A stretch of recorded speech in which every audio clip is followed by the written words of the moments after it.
भुरग्यांनो, तुमकां सवणी आवडटात न्हय? सवण्यांचो मधुर आवाज, तांची उडपाची, धोलपाची, घोंटेर बांदपाची तरा जिवाक थकाय दिता.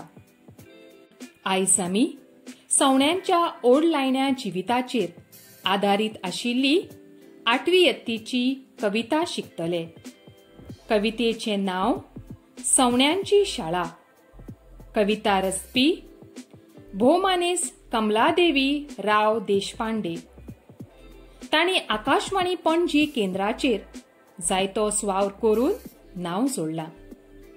तशेंच भुरग्यां खातीर जायते साहित्य ताणी रचलां. सवण्यांची शाळा हे सादे सोपे कवितेन तिणें सवण्यांच्या सैमीक शिकपांत आनी मनशांच्या शिकपांत कितलो फरक आसा तें दाखोवन दिलां. भुरग्यांक शाळेंत वचपाक वाज कित्याक येता आनी हो वाज आमी उणो करून भुरग्यां भितर शिक्षणाची उमेद कशी रुजोवं येता हाचेर तिणें बेस बरो उजवाड घालपाचो प्रयत्न केला. चलात तर भुरग्यांनो, ही कविता कडव्या कडव्यांनी वाचून तिचो अर्थ समजून घेवया. कवितेचें पयलें कडवें. पळय गे आई सवणी कशी आपले शाळेंत जमतात. पिंपळाचे ताळयेर तीं चीव चीव करीत शिकतात. ल्हानपणासावन भुरग्यांक सवण्यांची वेगळीच ओढ. ही भुरगीं सवण्यांक पळयतात आनी आपणाचे आवयक म्हणटात, आवय पळय त्या सवण्यांक. त्या सवण्यांचे शाळेक 4 वण्टींचें बंधन ना. ती मेकळ्या सैमान पिंपळाच्या झाडार जमतात. पिंपळाचे ताळयेर एकवटान चीव चीव करीत उमेदीन शिकतात. कवितेचें दुसरें कडवें.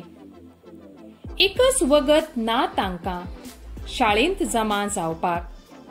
आमकां मात पावूंकच जाय 8:30 टायमांक. भुरग्यांनो, सवण्यांक शाळेंत जमा जावपाक कसलें बंधन ना? सारकें, तांकां वेळाचें बंधन ना. ती आपणाक जाय तेन्ना शाळेंत जमा जातात. पूण भुरग्यांक थारायल्लो असो एकच वेळ आसता. त्याच वेळा पयलीं वा त्याच वेळार भुरग्यांनी शाळेंत पावूंकच जाय. ना जाल्यार तांकां दंड भोगचो पडटा वा ख्यास्त मेळटा. भुरग्यांनो, शाळेंत येवपाक एकच थारायल्लो वेळ आसप गरजेचें? हय, जर एकच थारायल्लो वेळ नासत जाल्यार जण एकलो आपणाक जाय त्या वेळार येतलो आनी अशें जाल्यार कितें जातलें? कोणाकच वेळाचें म्हत्व कळचें ना आनी जाका कोणाक वेळाचें म्हत्व कळना ताचें जिवीत पचपचीत, सैरभैर वा कांयचे काय जाता. कवितेचें तिसरें कडवें. पिंपळा वेल्यान वडार आनी वडा वेल्यान माडार धोलतात तीं बेस बसून चुट्टांच्या वड्यार. भुरग्यांनो, सवणी पिंपळा वयल्यान खंय वतात? हय, पिंपळा वेल्यान वडार आनी वडा वेल्यान माडार. माडाच्या चुट्टांचेर तीं धोलतात. सवण्यांचो जीव नाजूक आनी हेच खातीर ती सोपेपणी चुट्टांचेर बशिल्लीं आसतना वाऱ्यार धोलतात. हें पळोवन भुरग्याक दिसता की जशें एक व्हडें दर्याच्या ल्हारांचेर वयर सकयल जाता, तशेंच ही सवणी माडाच्या चुट्टांचेर बसून एका व्हड्यावरी वयर सकयल जावन खुशालकायेन उमेदीन शिकतात. कवितेचें चवथें कडवें. झाडांच्या ताळयांचे करून सोबीत झोपाळे हालत धोलत गायतात तीं आपले उमाळे. भुरग्यांनो, तुमी केन्ना झाडांच्या खांद्यांचे झोपाळे केल्यात? झाडांच्या खांद्यांचेर बसून धोल्ल्यात. अशें धोलतना एके वेगळेच तरेची उमेद भोगता. ही सगळी सवणी सैमाच्या गोपांत रावून सैमाचे शाळेंत शिकताना धोलतात. आनी इतलेंच न्हय, अशें करतना तांकां आपणाचे उमाळे भावना एकामेकाक सांगपाची सवलत दिल्ली आसा. तांकां कोण आडायना वा तांकां कोण तापयना. कवितेचें 5वें कडवें. आमकां मात सगळे त्रास, शाळेंत वचूंक वाज, हर्त हुर्त हीच आमच्या वर्गांतली भास. भुरग्यांक शाळेचे कसले त्रास जातात? हय, शाळेंत वचपाक बेगीन उठचें पडटा, शाळेंत वेळार पावचें पडटा, तशेंच दिल्लो सगळो घरपाठ करचो पडटा. वर्गांत एकाच जाग्यार बसून टीचर जें कितें शिकयता तें आयकुचें पडटा वा बरोवन घेवचें पडटा.